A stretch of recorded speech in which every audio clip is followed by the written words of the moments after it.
নমস্কাৰ প্ৰিয় শ্ৰোতা দৰ্শকসকল পোনপ্ৰথমে সকলোকে আজিৰ এই ভিডিঅ'টোলৈ স্বাগতম জনাইছোঁ। আজিৰ ভিডিঅ'ত আপোনালোকে জানিব পাৰিব বৰ্তমান গ্ৰহসমূহৰ স্থিতি আৰু সেই গ্ৰহসমূহৰ প্ৰভাৱ আপোনাৰ ওপৰত কেনেধৰণৰ পৰি আছে। বিশেষকৈ বুধ আজিৰে পৰা কুম্ভ ৰাশিলৈ গমন কৰিছে। গতিকে কুম্ভ ৰাশিত অৱস্থান কৰাৰ ফলত যিহেতু বুধ ৰবি আৰু বৃহস্পতিৰ সমকক্ষত সৌৰজগতত অৱস্থান কৰি আছে, ইয়াৰ প্ৰভাৱ কেনেধৰণৰ আপোনাৰ ওপৰত পৰিব, অৰ্থাৎ বৰ্তমান সময়টো আপোনাৰ কেনেধৰণৰ চলিব, সেই বিষয়ে আজিৰ ভিডিঅ'ত আপোনালোকে জানিব পাৰিব। বিশেষকৈ বুধ অৱশ্যে কম সময়ৰ বাবে এই কুম্ভ ৰাশিত অৱস্থান কৰিব, কিন্তু এই কম সময়ৰ ভিতৰত আপোনাৰ ওপৰত যথেষ্ট প্ৰভাৱ দিব। অৰ্থাৎ বুধ গ্ৰহই অতি ক্ষিপ্ৰভাৱে প্ৰভাৱসমূহ ৰাশিসমূহৰ ওপৰত দিয়ে। গতিকে আজি আপোনালোকে জানিব পাৰিব বুধৰ প্ৰভাৱ প্ৰত্যেকটো ৰাশিৰ ওপৰত কেনেধৰণৰ পৰিব। বিশেষকৈ আজি 18 ফাগুন বৃহস্পতিবাৰ 3 মাৰ্চ, সময় ৰাতিপুৱা 8:52 বুধ কুম্ভ ৰাশিলৈ গমন কৰিব। গতিকে কুম্ভ ৰাশিত অৱস্থান কৰি থাকিব চ'ত মাহৰ 5 তাৰিখ ৰবিবাৰলৈকে, অৰ্থাৎ 20 মাৰ্চ, সময় 12:25 কুম্ভ ৰাশিত অৱস্থান কৰি থাকিব। এই কুম্ভ ৰাশিত অৱস্থান কৰাৰ ফলত প্ৰত্যেকটো ৰাশিৰ ওপৰতনো কেনেধৰণৰ প্ৰভাৱ পৰিব সেই বিষয়ে ক'ব বিচাৰিছোঁ। প্ৰথমে মেষ ৰাশিৰ ব্যক্তিসকলৰ পৰাই আৰম্ভ কৰিছোঁ, কিয়নো মেষ ৰাশিৰ ব্যক্তিসকলৰ পৰাই ৰাশি চক্ৰৰ প্ৰথমটো ৰাশি আৰম্ভ হয়। যিহেতু মেষ ৰাশিৰ ব্যক্তিসকলৰ বাবে তৃতীয় আৰু ষষ্ঠম পতি হৈছে বুধ, কিন্তু বৰ্তমান একাদশত অৱস্থান কৰি আছে। গতিকে একাদশত যেতিয়া বুধ অৱস্থান কৰিব, তেতিয়া অৰ্থাৎ আপোনাৰ আই স্থানত বুধ অৱস্থান কৰাৰ ফলত আপোনাৰ উপাৰ্জন বৃদ্ধি পাব। বিশেষকৈ ব্যৱসায়ৰ ক্ষেত্ৰৰ ফালৰ পৰা উপাৰ্জনৰ প্ৰবল সম্ভাৱনা দেখা পোৱা গৈছে। ইয়াৰ পিছত বুধৰ দৃষ্টি আপোনাৰ পঞ্চম স্থানত পৰিব, যাৰ বাবে পঞ্চম স্থান হৈছে শিক্ষা স্থান। গতিকে শিক্ষাত উন্নতিৰ যুগ, কথা বতৰা কোৱাৰ ক্ষেত্ৰতো এওঁলোকক এইকেইটা দিনত খুব ভাল বক্তা হৈ পৰা দেখা যাব। আনক জ্ঞান দিব বিচাৰিব আৰু বিশেষকৈ শিক্ষা ক্ষেত্ৰত অংক গণিতৰ ওপৰত তেওঁলোকৰ কিছু ৰুচি বৃদ্ধি পাব, নতুবা অংক গণিতৰ ওপৰত তেওঁলোকৰ অকণমান পাৰ্গতালী হৈ পৰা দেখা যাব এইকেইটা দিনত। গতিকে বুধৰ একাদশত অৱস্থান কৰাৰ ফলত আপোনাৰ উপাৰ্জন বৃদ্ধি পাব আৰু দ্বিতীয়তে আপোনাৰ শিক্ষা ক্ষেত্ৰতো উন্নতিৰ প্ৰবল যোগ দেখা পোৱা গৈছে। অৱশ্যে প্ৰেম সম্পৰ্কৰ ক্ষেত্ৰত অকণমান সৰু সুৰা বাধা আহিব পাৰে। বিশেষকৈ ৰবিৰ দৃষ্টি সপ্তম দৃষ্টিৰ পঞ্চম স্থানত পৰাৰ ফলত আপোনাৰ প্ৰেমত সৰু সুৰা বিচ্ছেদ আহিব পাৰে। গতিকে প্ৰেম সম্পৰ্কত অকণমান গুৰুত্ব ৰাখিব। বাকী ক্ষেত্ৰসমূহৰ ফালৰ পৰা এই গোচৰে আপোনাক যথেষ্ট শুভ ফল প্ৰদান কৰিব। ইয়াৰ পিছত বৃষ ৰাশিৰ ব্যক্তিসকলকনো এই বুধে কেনেধৰণৰ প্ৰভাৱ দিব সেই বিষয়ে কৈছোঁ। বিশেষকৈ বৃষ ৰাশিৰ ব্যক্তিসকলৰ দ্বিতীয় আৰু পঞ্চম পতি, অৰ্থাৎ ধনস্থানৰ অধিপতি আৰু শিক্ষাস্থানৰ অধিপতি গ্ৰহ হৈছে বুধ। এই বুধ বৰ্তমান সময়ত আপোনাৰ দশম স্থানত অৱস্থান কৰি আছে। গতিকে দশম স্থানত অৱস্থান কৰা বুধে আপোনাৰ কৰ্মক্ষেত্ৰত উন্নতি আনিব। আপোনাৰ ধন টকা পইচা আপোনাৰ হাতলৈ আহিব এইকেইটা দিনত। আৰু বিশেষকৈ শিক্ষাৰ ক্ষেত্ৰতো আপোনাৰ উন্নতিৰ প্ৰবল সম্ভাৱনা দেখা পোৱা গৈছে। পঢ়া শুনাত অকণমান মন বহিব। আৰু দশম স্থানত অৱস্থান কৰা বুধে আপোনাৰ চতুৰ্থ স্থানত দৃষ্টি নিক্ষেপ কৰিব, যাৰ বাবে চতুৰ্থ হৈছে সুখ সমৃদ্ধি, ভূমি ভৱন বাসন ইয়াৰ স্থান। গতিকে এই বুধৰ চতুৰ্থত দৃষ্টি আপোনাৰ সুখ সমৃদ্ধি বৃদ্ধি কৰিব। বিশেষকৈ আপোনাৰ ঘৰত যদি আপোনাতকৈ সৰু কোনো ব্যক্তি আছে, কনিষ্ঠ ব্যক্তি আছে, তেওঁলোকৰ সৈতে আপোনাৰ সম্পৰ্ক সুন্দৰ কৰিব। গতিকে এই বৃষ ৰাশিৰ ব্যক্তিসকলৰ বাবে এই বুধৰ দশমত অৱস্থানে আপোনাক বিভিন্ন ক্ষেত্ৰৰ ফালৰ পৰা শুভ ফল প্ৰদান কৰিব। মিথুন ৰাশিৰ ব্যক্তিসকলৰ বাবে বুধ গ্ৰহটো আপোনাৰ ৰাশিৰ অধিপতি গ্ৰহ আৰু চতুৰ্থ স্থানৰ অধিপতি গ্ৰহ, গতিকে আপোনাৰ বাবে বিশেষ শুভকাৰক গ্ৰহ। বৰ্তমান সময়ত আপোনাৰ এই ৰাশ্যাধিপতি আপোনাৰ নৱম স্থানত অৱস্থান কৰি আছে, গতিকে নৱমত অৱস্থানে আপোনাৰ ভাগ্যত উন্নতিত যথেষ্ট সহায় কৰিব। বিশেষকৈ নৱম স্থান হৈছে ভাগ্যৰ স্থান, গতিকে ভাগ্যত যেতিয়া আপোনাৰ বুধ অৱস্থান কৰি আছে, বুধ বিশেষকৈ বৃহস্পতিৰ লগত লগ হৈ আপোনাক শুভ ফল প্ৰদান কৰিব। গতিকে এইকেইটা দিনত আপোনাৰ ভাগ্যৰ উন্নতিৰ যোগ দেখা পোৱা গৈছে। হয়তো হঠাৎ আপুনি এনেধৰণৰ কোনো ক্ষেত্ৰত আগবাঢ়িব পাৰিব, যি ক্ষেত্ৰত নেকি আপোনাৰ ভাগ্যই আপোনাক যথেষ্ট সহায় কৰিব। কিন্তু নৱম স্থানত অৱস্থান কৰা বুধে আপোনাক তৃতীয় স্থানত দৃষ্টি নিক্ষেপ কৰিব, যাৰ বাবে হয়তো আপোনাতকৈ যদি কোনো কনিষ্ঠ ভাতৃ আছে, সেই ভাতৃৰ সৈতে অকণমান সৰু সুৰা মতভেদ হ'ব পাৰে, কিন্তু আপুনি যথেষ্ট পৰিশ্ৰম কৰিব এইকেইটা দিনত, যাৰ বাবে আপোনাৰ উন্নতিটোত প্ৰবল সম্ভাৱনা দেখা পোৱা গৈছে। গতিকে মিথুন ৰাশিৰ যি নৱম স্থানত অৱস্থান কৰা বুধে এইকেইটা দিনত বিশেষ শুভ ফল আপোনাক প্ৰদান কৰিব। কৰ্কট ৰাশিৰ ব্যক্তিসকলৰ বাবে এই বুধ গ্ৰহটো হৈছে দ্বাদশ আৰু তৃতীয় স্থানৰ অধিপতি গ্ৰহ। বৰ্তমান সময়ত আপোনাৰ অষ্টমত অৱস্থান কৰি আছে, যাৰ বাবে বিভিন্ন ক্ষেত্ৰত কোনো ক্ষেত্ৰত শুভ আৰু কোনো ক্ষেত্ৰত অকণমান অশুভ ফল প্ৰদান কৰিব পাৰে। কিন্তু বিশেষকৈ শুভ ফল আপোনাৰ ধন টকা পইচাৰ ক্ষেত্ৰত হ'ব।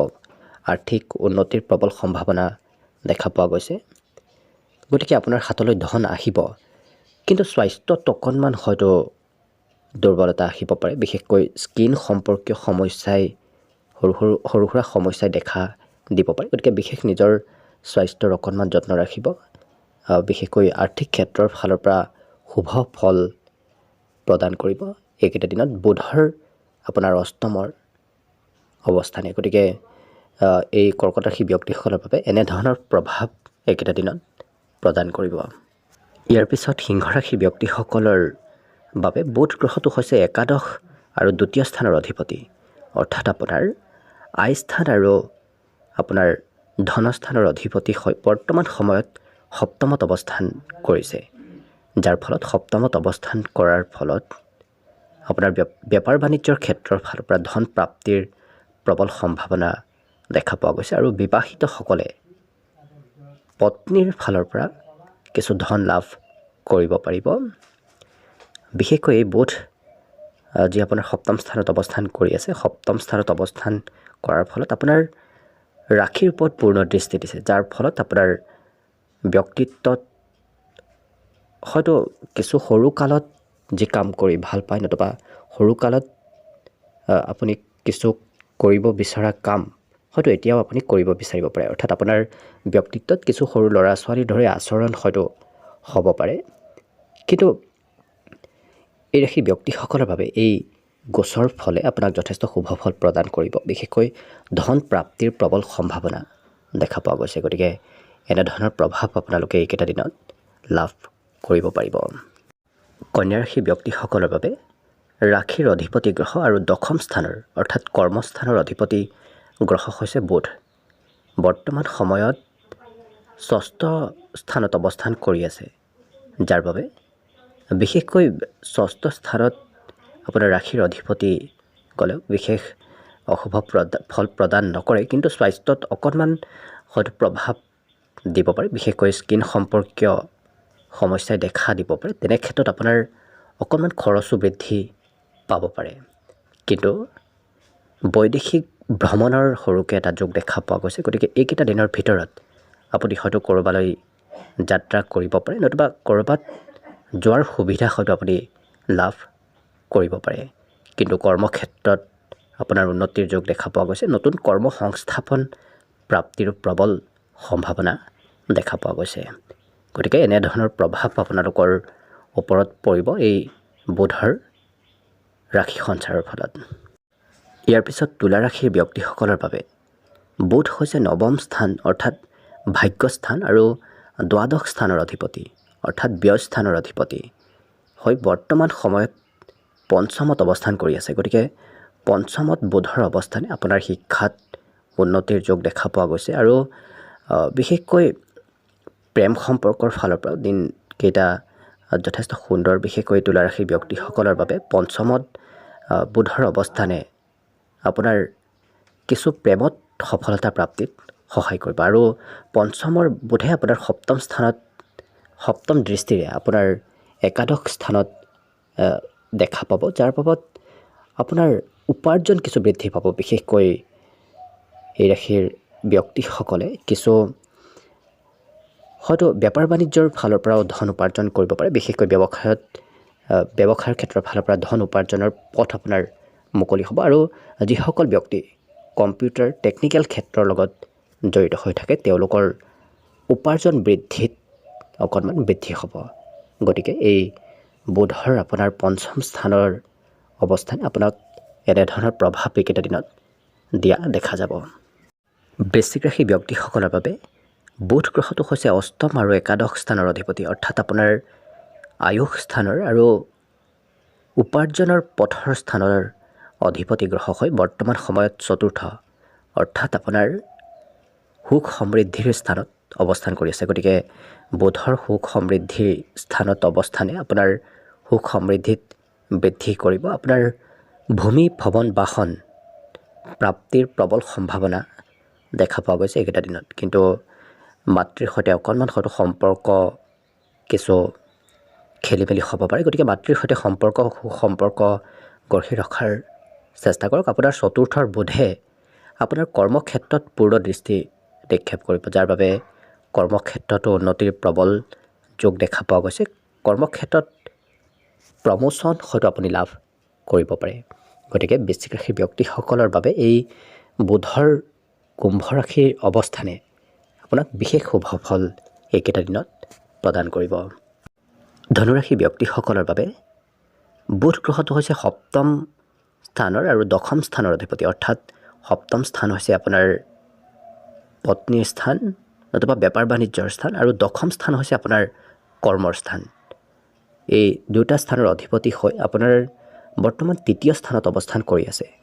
গতিকে আপুনি পৰাক্ৰম কৰিব লাগিব, কষ্ট কৰিব লাগিব, তেতিয়াহে আপুনি কৰ্মক্ষেত্ৰত সফল হ'ব পাৰিব। অৱশ্যে পত্নীৰ সৈতে সম্পৰ্ক আপোনাৰ সুন্দৰ হ'ব আৰু ব্যৱসায় বাণিজ্যৰ ক্ষেত্ৰতো কিছু উন্নতিৰ যোগ দেখা পোৱা গৈছে। গতিকে এই ধনুৰাশি ব্যক্তিসকলৰ তৃতীয় স্থানত অৱস্থান কৰা বুধে আপোনাক কৰ্মক্ষেত্ৰত অকণমান কষ্ট কৰিলেহে আপুনি সফলতা অৰ্জন কৰাত সহায় কৰিব। অৱশ্যে আপোনাৰ ভাগ্যৰ উদয় হ'ব, কিয়নো তৃতীয় স্থানৰ বুধে আপোনাৰ ভাগ্য স্থানত দৃষ্টি নিক্ষেপ কৰিছে, যাৰ বাবে আপোনাৰ ভাগ্যত উন্নতিৰ প্ৰবল যোগ দেখা পোৱা গৈছে। ধৰ্ম কৰ্মৰ প্ৰতি অকণমান আপোনাৰ ৰুচি এইকেইটা দিনত বৃদ্ধি পাব। গতিকে এই ধনুৰাশিৰ ব্যক্তিসকলৰ বাবে বুধৰ কুম্ভ ৰাশিত অৱস্থানে আপোনাক বিশেষ শুভ ফল প্ৰদান কৰিব। মকৰ ৰাশি ব্যক্তিসকলৰ বাবে বুধ গ্ৰহটো হৈছে ষষ্ঠ স্থান আৰু ভাগ্যস্থানৰ অধিপতি, অৰ্থাৎ ষষ্ঠ স্থান হৈছে আপোনাৰ ৰোগ শত্ৰু এইটো স্থান আৰু নৱম স্থান হৈছে আপোনাৰ ভাগ্যস্থানৰ অধিপতি। কিন্তু বৰ্তমান সময়ত দ্বিতীয় স্থানত অৰ্থাৎ ধনস্থানত অৱস্থান কৰি আছে, যাৰ বাবে বিশেষকৈ হয়তো কিছু সৰু সুৰা ৰোগৰ প্ৰাদুৰ্ভাৱ হ'ব পাৰে, যাৰ বাবে আপোনাৰ খৰচো অকণমান তেনে ক্ষেত্ৰত বৃদ্ধি পাব পাৰে। কিন্তু ভাগ্যৰ উন্নতিৰ প্ৰবল সম্ভাৱনা দেখা পোৱা গৈছে আৰু ধৰ্ম কৰ্মৰ প্ৰতিও ৰুচি বৃদ্ধি পাব এই মকৰ ৰাশিৰ ব্যক্তিসকলৰ এইকেইটা দিনত। অৱশ্যে আধ্যাত্মিকতাৰ প্ৰতি অধিক গুৰুত্ব দিয়া দেখা যাব।